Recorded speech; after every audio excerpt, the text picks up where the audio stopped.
আপনাদের সাথে আছি তৌফিকা রহমান। প্রিয় দর্শক শ্রোতা, সবাইকে আমন্ত্রণ জানাচ্ছি স্বাধীনতার মাসের শুভ সন্ধ্যার আজকের আয়োজনে। আজকে শুভ সন্ধ্যায় থাকছে চলতে থাকা প্রদর্শনী, এনটিভি হাইলাইটস এবং জঙ্গিবাদ বিরোধী কনসার্টের উদ্যোক্তা ডক্টর আশিস কুমার চক্রবর্তীর সঙ্গে আলাপচারিতা। প্রথমেই চলতে থাকা প্রদর্শনী।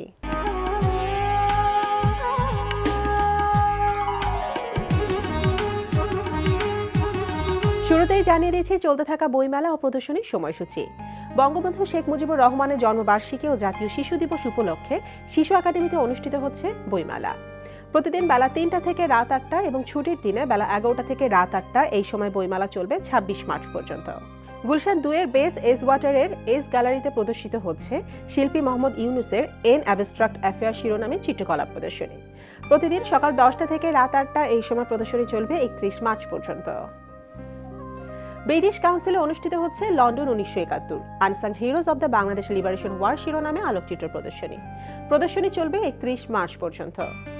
উত্তরার গ্যালারি ক্যায়ে প্রদর্শিত হচ্ছে শিল্পী রণজিৎ দাসের চিত্রকলা প্রদর্শনী জার্নি অ্যান্ড ইমেজেস। সকাল ১১টা থেকে রাত ৮টা এই সময় প্রদর্শনী চলবে ২৫ মার্চ পর্যন্ত। এবার এনটিভি হাইলাইটস।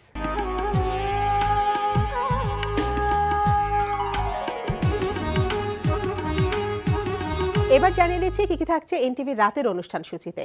সন্ধ্যা ৬টা ৪৫ মিনিটে দেখবেন হুমায়ুন ফরিদের প্রযোজনায় টুটলি রহমানের উপস্থাপনায় সেলিব্রিটি টক শো চায়ের আড্ডা।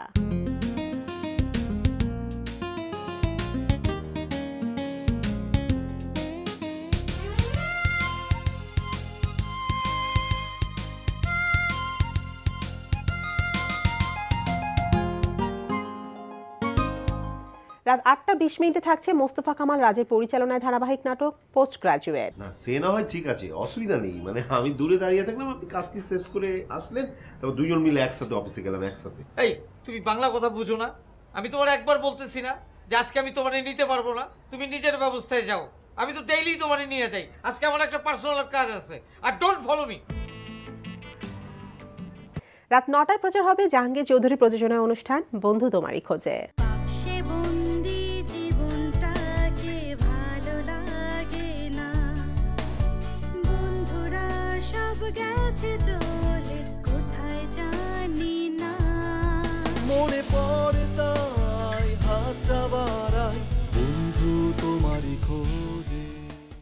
রাত ৯টা ৪০ মিনিটে প্রচার হবে গোলাম সোহরাব দদুলের পরিচালনায় ধারাবাহিক নাটক সংসার। তুই যে এত ফদ ভাইয়ের সাথে ঘোরাঘুরি করিস, তুই এগুলো জানিস না? তোর তো জানা উচিত এসব। ফদ ভাই তো তোকে সবকিছু বলে মনে হয়। কি বললি তুই? ফরদ ভাইয়ের সাথে আমি কখন ঘোরাঘুরি করলাম? রাত ১১টা ৩০ মিনিটে সরাসরি সম্প্রচার হবে জোনায়েদ বিন জিয়ার প্রযোজনায় অনুষ্ঠান music and rhythm.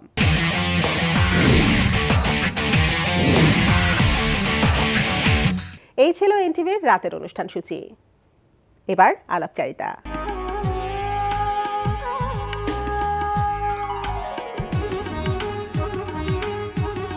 Rapid action battalion O universal medical কলেজের যৌথ আয়োজনে আগামীকাল এনটিভিতে সরাসরি সম্প্রচার হবে জঙ্গিবাদ বিরোধী কনসার্ট।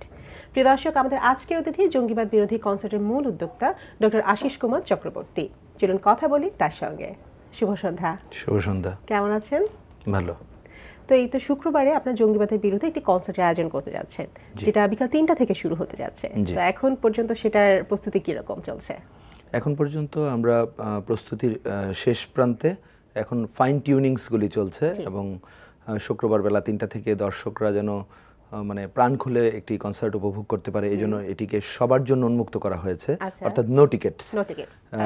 যেহেতু থিমটা হচ্ছে জঙ্গিবাদ বিরোধী, সুতরাং আমরা চাই ইয়াং ক্রাউডস বেশি আসুক এবং তারা এই যে জঙ্গিবাদ একটি ভুল আইডিওলজি, একটা রং কনসেপশন, এইটাকে অনেকে ভুল পথে পা বাড়াচ্ছে, এই মেসেজটা তাদের কাছে দেওয়ার জন্য, এবং এই মেসেজগুলি দেওয়ার জন্য আসলে নিছক তো মানুষকে ডাকলে আসবে না, এই জন্য concert is the best way.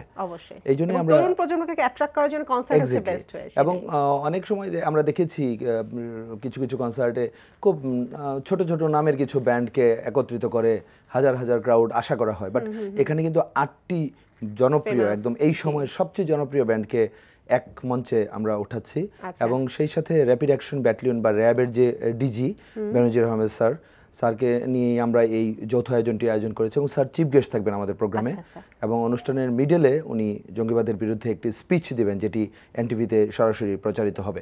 আচ্ছা, তো আমরা এই ফেমাস দলদের সম্পর্কে জানবো, তার আগে একটা জিনিস জানি, এই যে জঙ্গিবাদের বিরুদ্ধে আমরা এখন পর্যন্ত বিভিন্ন কনফারেন্স, বিভিন্ন প্রোগ্রাম পেয়েছি, কনসার্ট কিন্তু পাইনি, এবারই প্রথম।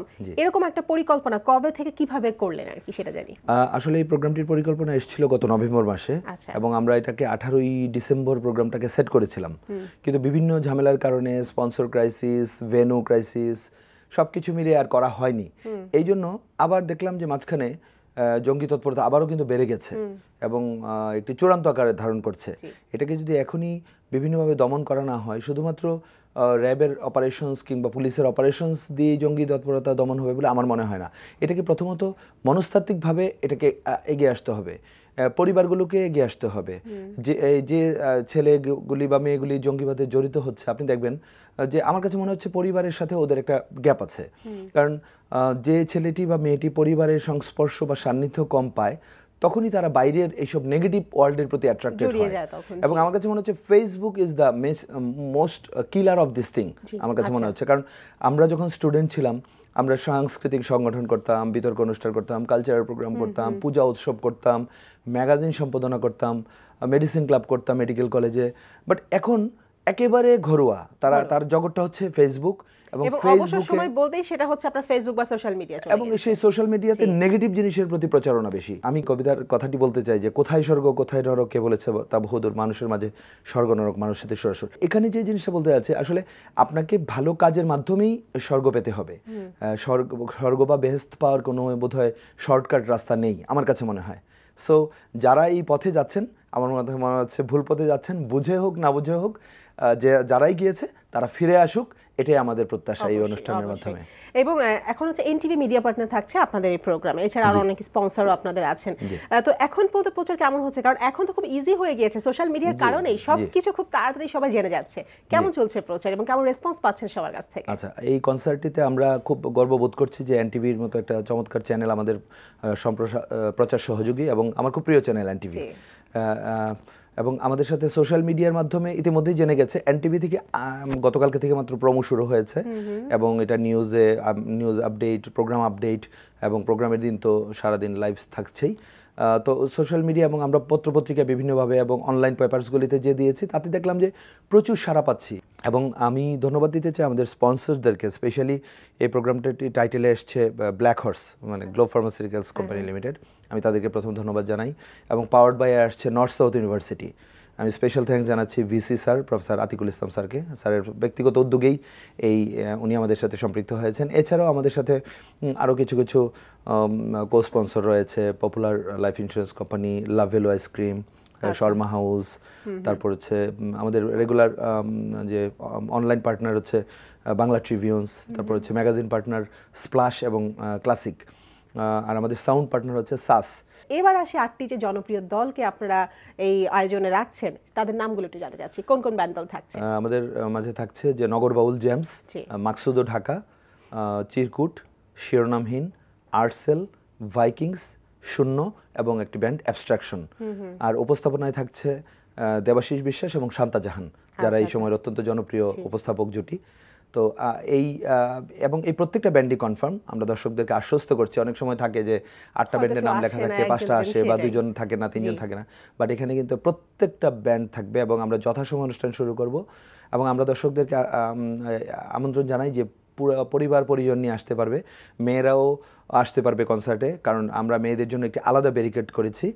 এবং যারা আমন্ত্রণপত্র পাবেন তাদের জন্য একটি স্পেশাল জোন আছে, তারা বসার ব্যবস্থাও পাবেন। আসলে কনসার্টে দাঁড়িয়েই মজা, হই হুল্লোড় করেই মজা, কিন্তু যারা ফ্যামিলি নিয়ে আসবেন তাদের যারা ইনভাইটেশন কার্ডটি সাথে আনতে যেন না ভুলে যান, কারণ তাহলে আসলে গেটে আমি থাকবো না বা অনেকেই থাকবে না। সো গেটটাকে আমরা খুবই রেস্ট্রিক্টেড করবো, র্যাব এবং পুলিশের কম্বিনেশনে গেট হবে এবং এখানে কোনো ধরনের কোনো ঝামেলা যেন না হয়, সকল ধরনের প্রস্তুতি নেওয়া হয়েছে।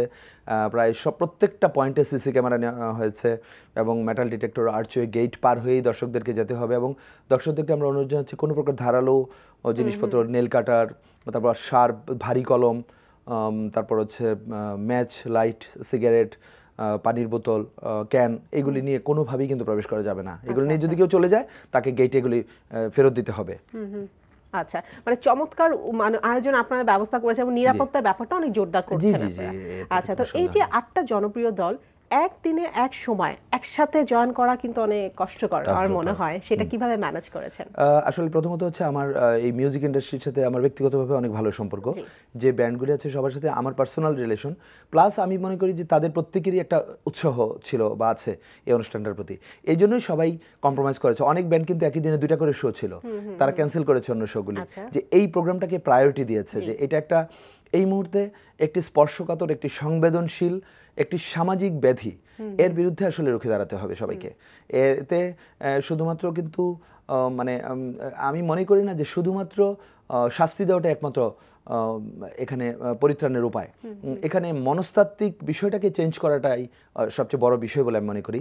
যে তোমরা যে কাজটি করছো এটি ভুল কাজ, প্লিজ ডোন্ট ডু দিস। পৃথিবীটা অনেক সুন্দর, চোখ মেললেই সকাল, এই সুন্দর সকাল যেন আমরা দেখতে পাই। আচ্ছা, তো কনসার্টের মাঝে মাঝে আপনি বললেন স্পিচ থাকবেন, কারা কারা স্পিচ দিবেন? আমরা এখন পর্যন্ত যোগাযোগ করেছি প্রখ্যাত শিক্ষাবিদ ডক্টর জাফর ইকবাল স্যারের সাথে, অধ্যাপক ডক্টর মুনতাসির মামুন, তারপর আমাদের শাহরিয়ার কবির, ঘাতক দালাল নির্মূল কমিটির সভাপতি, তারপর আমাদের কয়েকজন নোটেড সাংবাদিক থাকবেন, তারপর স্পন্সর্স যে কয়েকজন থাকবেন, এবং অভিনেতা নন্দিত অভিনেতা ফেরদৌস ভাই এবং বিদ্যাসিনা মিম, ওনাদের থাকার কথা রয়েছে। যে যারা এই সমাজে জনপ্রিয়, যাদের কথাকে মানুষ গুরুত্ব দিবে, তাদেরকে আমরা অন স্টেজিং করতে চাই। মানে শুধু গানও থাকছে না, গানের পাশাপাশি আমরা বিভিন্ন স্পিচও শুনতে পারবো। এক্স্যাক্টলি আমরা বলেছি যে এটি নিছক কনসার্ট নয়, এটি একটি সামাজিক আন্দোলন। এই সামাজিক আন্দোলনে সবাই শরীক হোক, এটা আমরা চাচ্ছি। আচ্ছা, তো কি মনে হয় এই ধরনের কনসার্ট আপনারা তো করছেন, আপনাদের পাশাপাশি আরো বিভিন্ন অর্গানাইজেশন যারা আছে তাদেরও করা উচিত কিনা, কি মনে হয় আপনার? ডেফিনেটলি যে কোনো ভালো কাজ সবার করা উচিত। সবাই ভালো কাজ যত বেশি হবে সমাজে, তত বেশি খারাপ কাজ কমে যাবে। কিন্তু খারাপ কাজের এখনও আপনি দেখেন ভালো মানুষের সংখ্যা বেশি, খারাপ মানুষের সংখ্যা কম। কিন্তু খারাপ কাজের ব্যাপ্তি বড় বলে মনে হয় যে খারাপ মানুষের সংখ্যা বেশি, আসলে কিন্তু চিত্রটি উল্টো। সো আমরা ভালো কাজ দিয়েই খারাপ কাজগুলিকে ঢেকে দিতে চাই। আচ্ছা আচ্ছা, তো জনপ্রিয় যেহেতু ব্যান্ডগুলো থাকছে, তারা কি তাদের জনপ্রিয় গানগুলোই গাবে, নাকি জঙ্গিবাদের বিরুদ্ধে কোনো নতুন গান কম্পোজ করা হয়েছে, এগুলো কিছু থাকছে? এখন পর্যন্ত এইসব বিষয়ে কথা হয়নি, তবে প্রত্যেকেই আমি মনে করি যে তাদের গানের ফাঁকে ফাঁকে এই বিষয়ে কথা বলবে, এবং তারা দর্শকদেরকে আহ্বান জানাবে যে সে নো টু টেরোরিজম, জঙ্গিবাদকে না বলুন। আচ্ছা, তো আমরা অধীর আগ্রহে কালকের জন্য অপেক্ষা করছি কনসার্টের জন্য। তো কনসার্টটা অনেক ভালো হবে আমরা আশা করছি। এবার আসি আপনার একটু বিষয়, যে আপনি সবসময় এরকম ভিন্ন ভিন্ন মাধ্যমে ভিন্ন ভিন্ন আইডিয়া নিয়ে বিভিন্ন আয়োজন করে থাকেন, এবং আপনি পেশায় একজন চিকিৎসক।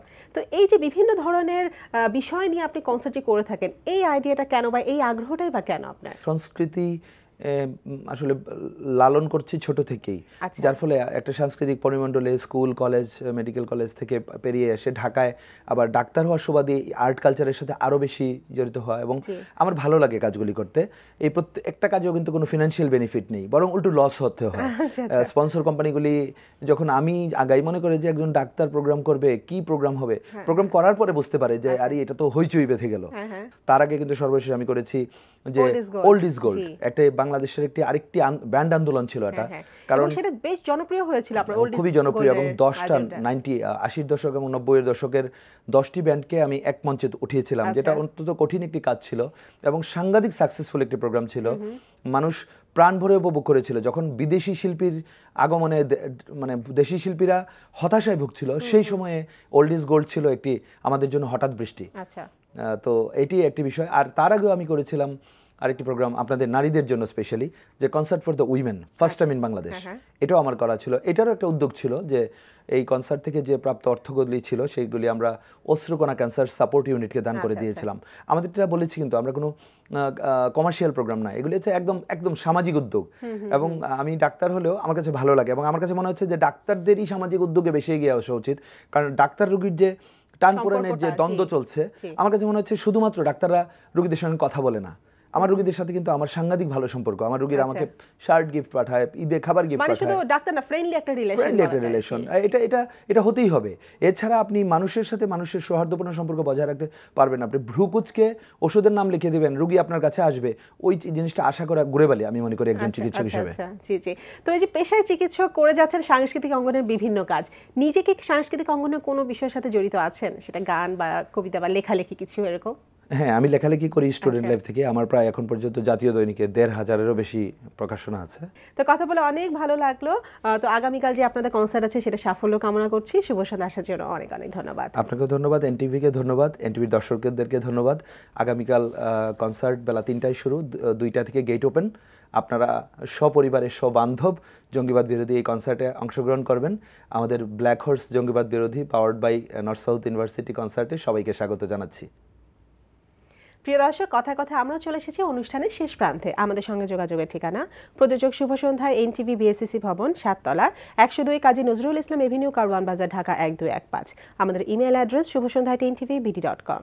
প্রিয় দর্শক, এনটিভিতে সম্প্রচারিত সংবাদ ও অন্যান্য সকল অনুষ্ঠান দেখতে লগ ইন করুন www.ntvbd.com-এ। সবাই ভালো থাকুন, নিরাপদে থাকুন। শুভ সন্ধ্যা।